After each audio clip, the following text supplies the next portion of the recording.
Elliot, your group, can I have a match?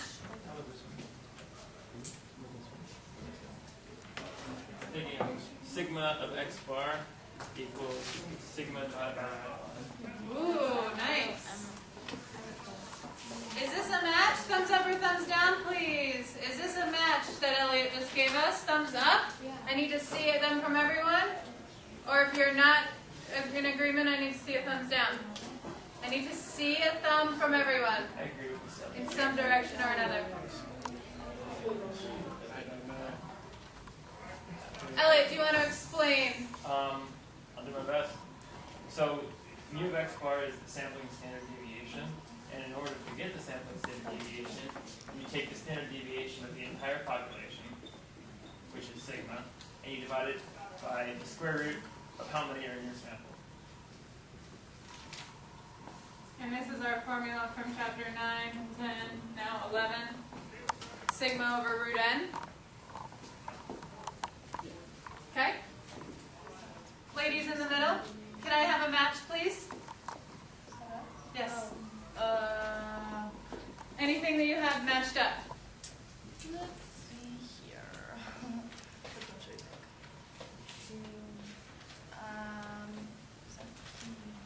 Yeah. Oh wait, okay, how about HA and alternative hypothesis? Thumbs up or thumbs down, please, if HA matches with alternative hypothesis. I want to see your thumbs.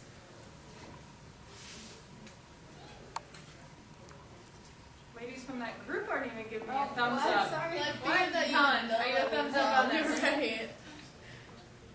Then you need to do a thumbs down, and so that this group can explain it to you. Sorry guys, explain to me. Okay, so you know how you have HO, which is called null hypothesis, which is like what the problem gives you.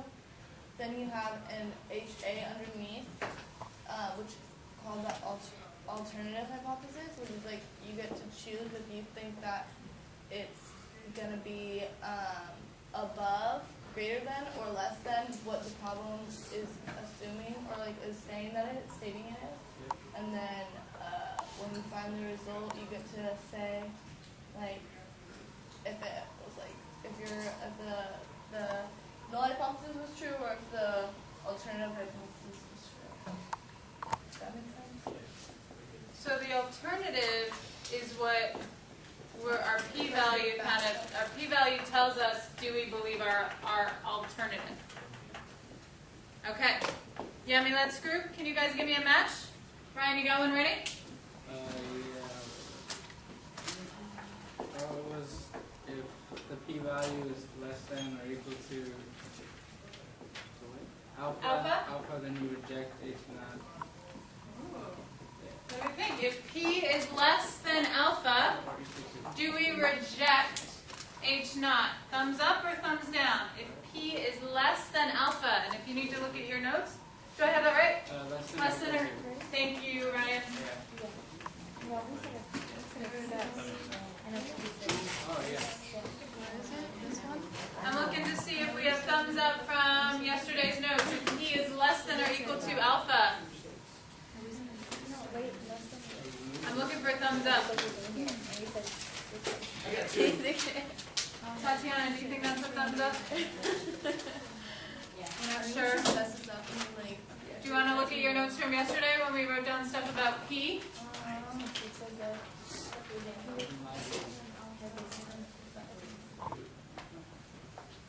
If p is less than or equal to alpha, what does it say in your notes, Nicole?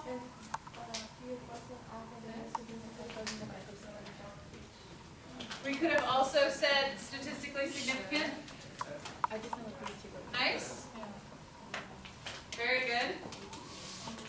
Can this group give me a match, please?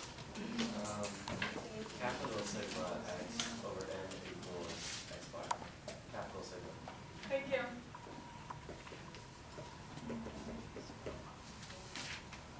So to explain, this means take the sum of all your x values and divide by your sample size. Is that how we get x bar? Yep. Do we take the sum of all of our x values and divide by the sample size to get x bar? Thumbs up or thumbs down on that?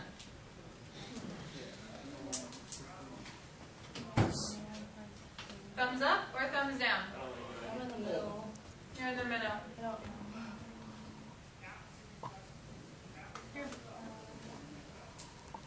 Is that how we find the means? Do we add up all of the data? And then divide by how many data we have? Is that how we find X bar? Are we supposed to, how do we find X bar?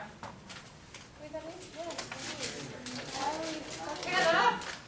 How do we find X bar? If I give you some data, how would you find X bar? Isn't that what this says, even if you don't remember that sigma means add them all up?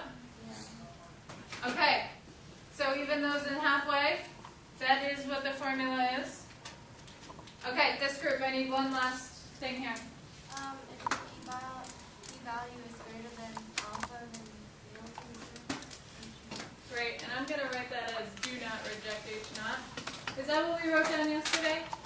If the P is bigger than alpha, we do not reject H naught. Thumbs up or thumbs down if that's what you have. Thumbs up or thumbs down.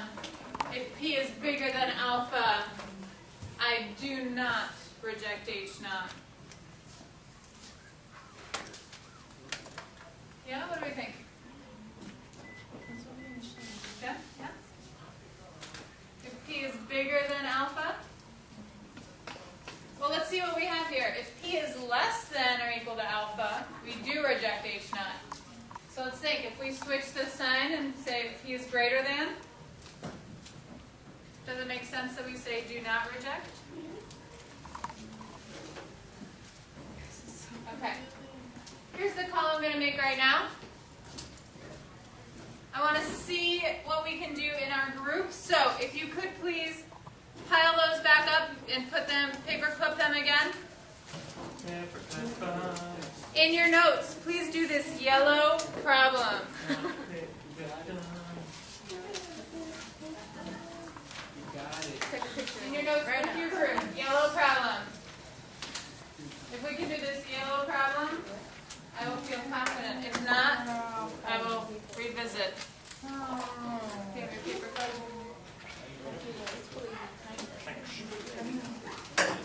Do you have your paper clip? Can you pile in paper clip? The guy with the tape. Okay, can everyone please look at the clock? 10 minutes to do this yellow problem in your notes as a group. As a group.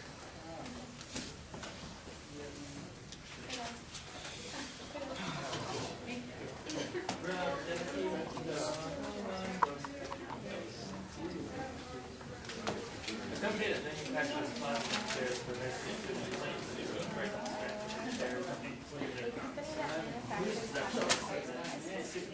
Ready? claims that the main braking strength of the chairs they make is 300 pounds. From years of production, they have seen that standard deviation equals 15. Okay.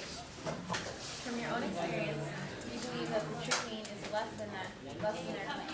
From your own Besides the experience, fact that the true is less than 33 chairs in your class, in your experiment, the chairs in your experiment, the chest collapsed on average. 178 on all their places. That is What do you think was left on this plane? So there are group of you believe your true mean is less than their claim. So you decide to go with their claim. We're supposed to claim that In the experiment, the chair collapsed on average of like 278 pounds with we're gonna say you the see HA 1% is less than what they say we need. what do you conclude about the questions of all the Let's write all the information first on our paper, like, oh, I do two, and I don't have to look back. Okay, so sigma equals, Well, the company's claiming that it's 300 and you had 278. 300 pounds. Then it has to go along. I rather these problems, write them as mu